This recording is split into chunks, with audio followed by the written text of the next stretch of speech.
Hello there, team. Happy birthday. Did you know that if you line up every water bottle that Americans use from one end of the earth to the other, you've got too much time on your hands? Today, we're looking at some Airsoft Pews that I have sourced directly from the Interwebs. It might have been a place that rhymes with shmee shmay. Over the last few months, I've been picking up some pretty unique things. You know, I just find them and buy them and she gets upset about it. Yeah, he's sleeping on the couch. It's comfortable though. So I'm going to show you guys everything that I've picked up recently. We're going to start from the littlest and go up to the biggest. Let's just jump right into it. This is the first one. It's pretty little. That's what she said. This is the HFC HG17, also known as a Colt 25. This is just a little baby. It is a green gas, non-blowback airsoft pistol. There's really not much to it. And these things are notoriously bad at holding gas. You can probably get like 1 or 2 shots off with this. Great little airsoft pew for your pocket in case you get captured and you're behind enemy lines and you need to pull it out and be like pew pew pew. And I already have one in silver, so once I saw the black, I just had to grab it. A cool little detail is it does have a threaded tip. Yeah, the orange tip is threaded. The trigger is full metal. The rest is plastic. Functional safety and detachable little baby magazine. It holds like 7. So that's pretty cool. That's the first thing I picked up, but I've got about 4 more things to show you, so buckle up. Next we got this thing. This might look like a normal everyday Airsoft Glock 17 box, because it is. But what's inside it is not normal. Let's take a look. It's in plastic. What's in the plastic? It's a Glock Tendo! That's right, this is an Airsoft Glock Tendo. This is a Cerakoted Elite Force Glock 17 Gen 4, made to look like a Super Nintendo blaster. These came out in a mystery box not too long ago. There was only like 6 of them. They were not available for individual purchase. You had to get one from a mystery box. And I saw one pop up and said I had to have it, because it matches another Airsoft Pew that I already have. And that would be this AAP01 NES Zapper. So as you can see, they both have similarities. They're both Nintendo themed. They're both Glock themed. But I mean, do you like video games? That's why I had to have these. I love video games. Back in the day, GoldenEye was my jam. What was yours? So I gotta find a nice place for the Glock next to the AAP on the shelf because they just look too nice to mess up. Other than the cool Cerakote job, this is a standard airsoft gas blowback Glock. It does have a green gas double stack mag, all metal. The lower is polymer, the slide is all metal. It's got the Glock Tendo engraving on it, and the whole thing has been Cerakoted. Not much else to say about an airsoft Glock with a cool paint job. Now we're moving on up to this. This is a rifle length box. That can only mean one thing. It's full of giraffes. Or an airsoft rifle. As you can see, the box says Echo 1 614. What's that mean? That means that there's a whole bunch of stuff in this box. First you see a pretty broken spring pistol. The mag release is busted. That wasn't even listed. We've got a mid cap here, 3 high caps, tactical maracas, 2 pistol mags, a universal smart charger. These are great for the NIMH batteries, not for LiPo. Don't use this for LiPo. Speaking of the NIMH batteries, these are the standard airsoft batteries. Eventually you should upgrade to LiPo, but again, don't use that to charge LiPo. These are cool though. 2 speed loaders, an orange cap, a cleaning rod, and mystery confetti. Just random loose bits. And we have the Echo 1 614.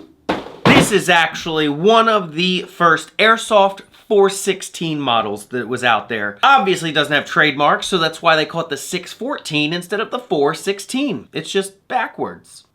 But this is one of the older Echo 1 models. It does have a PEC box on the side, full metal rail, full metal body, polymer stock, and it's got a flip-up front sight and a standard rear sight. Again, this thing has rails for days, and it would be pretty fun to use, but once I opened it and checked it out, got compression issues. It's shooting like 100 FPS, so I'm gonna have to figure that out in the future. So no test footage with this one, but I'm still gonna give you a closer look.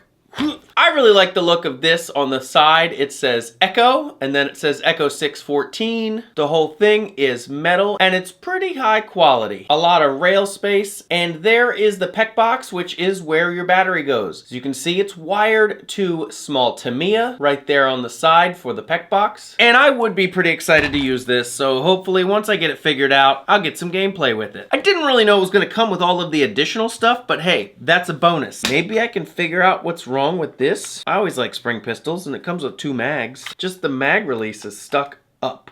Stuck up. Moving on.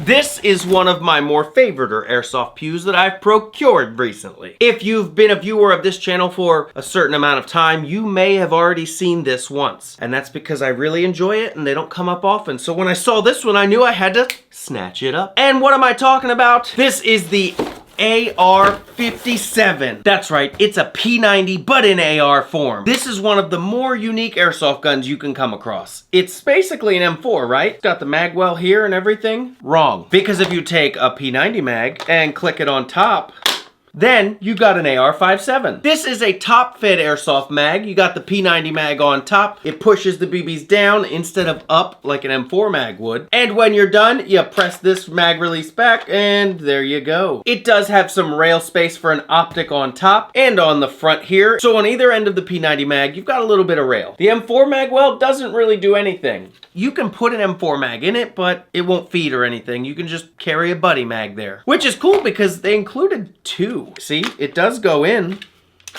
comes out, doesn't do anything. 2 of these 30-rounder BAMP mags were in the box. 2 P90 mid caps, part of a grip. It is missing the half that would hold it onto the rail. Some elastic bands, some Allen keys. Also, there's a lens cleaner, a red dot, and just more loose junk confetti. And a cleaning rod. Like I said before, I have shown one of these in the past. That's this one. This is the Echo 1 model. That one's the S&T model. See, it comes with the grip. I put a hollowed out P-mag on this one because that's where I wired it to. Your battery goes in here, your mag goes on the top. So you're fooling everybody. And on this S&T model, the battery goes in the crane stock. It is a small Tamiya, but in my other one, I rerouted the battery wire from the stock in through the body and out the bottom of the mag well so that you can actually make some use of that. I like this airsoft pew so much, I took it out last weekend and used it in a game. So just check that out right now.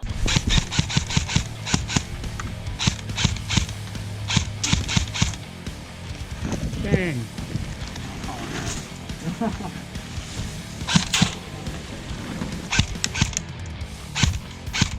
Headshot. Ooh, that's like a laser, dude. Oh my god. Very hit. Yeah, I had a lot of fun. Shot impressively far as well. And it was a nice day. No wind, so I didn't have any problems. Have you ever seen one of these on the field? I mean, this is only the second one I've ever seen in person, and they're both mine. They weren't out for very long. They are now discontinued, so if you want one, good luck. That leaves one more airsoft pew that I picked up recently. Can you guess what it is? If you're talking into your computer, I can't hear anything. This is not live. I'll just show you. It's this! Yes, very nice. Sniper. This was listed as a KJW M700 takedown. If you know what that means, then you know why that's not right. Take a look at it. What's missing? The takedown part. Now, the KJW M700 takedown is an airsoft pew from many years ago. And the takedown part meant that you could take it down, separate it, put it in a little case and go. You could literally make the gun go into 2 halves and pack it away. This one doesn't do that, so this is the KJW M700 standard. The photos weren't great. I found out when I got it that it's not the takedown. That was fine by me because it was still a good deal and I like this. It did come with a few neat things. Not just a bipod on it, but an extra bipod in case. So you can bipod while you bipod. I found a cool place to put the second one. It did come with the original mag, an extended mag, and whatever this thing is. They called it an HPA mag, but I don't know how that would work. What HPA would this even go to? What's all the red stuff? Is it lipstick? It is a mag though. And it did come with the scope and one of the rings has rails on it. That was neat. Now I haven't used this in gameplay. I've only gotten as far as to test its functionality. It does work. I'm really curious as to find what this goes to, HPA mag or not. I mean, it will thread onto an HPA tank, but how does that work? Usually you gotta It's a little quick detach. Maybe I'm missing something, I don't know. Till I figure that out, I think I'm gonna stick with green gas mags. I really like the custom paint job on it. It looks like it's meant to be in a jungle, but it's already worn out. Got that well-used look. I'm gonna take this off. I have been looking for the takedown model for quite some time, but this'll do. I'm also working on this model. Pretty much the same Airsoft Pew, KJW M700, shorter barrel, but this one was the creator of Polar Star's first ever HPA airsoft gun. You can see it says Polar Star right there next to KJW. He wrote Polar Star with like a little stamp thing.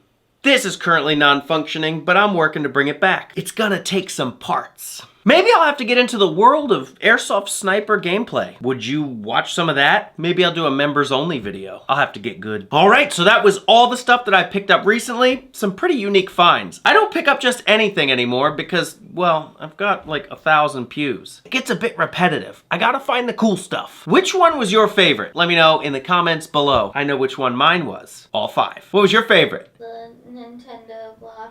Oh, you actually picked, I'm surprised. I thought you'd say none. All right, okay.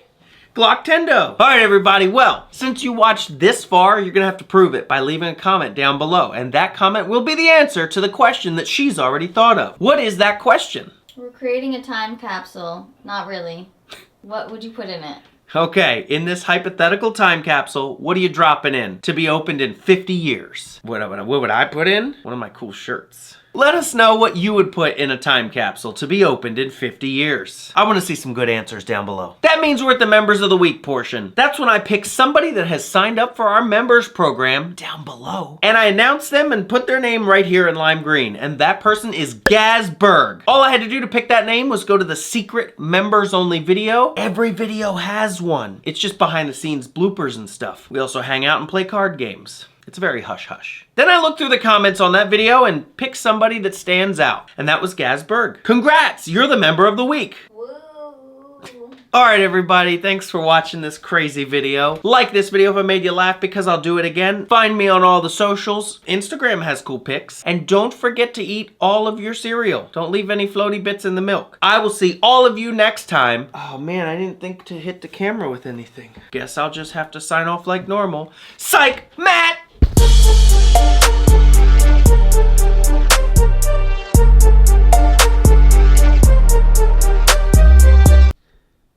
I moved the camera.